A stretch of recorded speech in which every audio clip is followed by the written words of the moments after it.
அஸ்ஸலாமு அலைக்கும். கவலையின்றி வாழ 3 வழிகள்.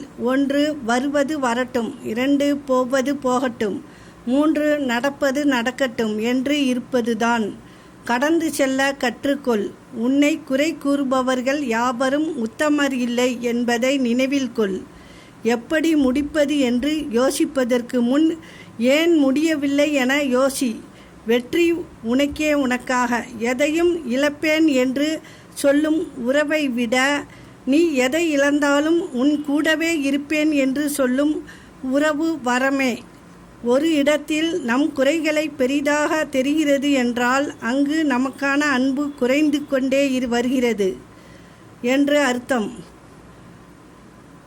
ரொம்ப அன்பாக இருந்தால் ஒரு பொழுதும் உங்களை காயப்படுத்த துணிய மாட்டார்கள். பிடித்ததை வைத்து கொள்ளுங்கள், ஆனால் எதையும் பிடித்து வைத்து கொள்ளாதீர்கள். அஸ்ஸலாமு அலைக்கும்.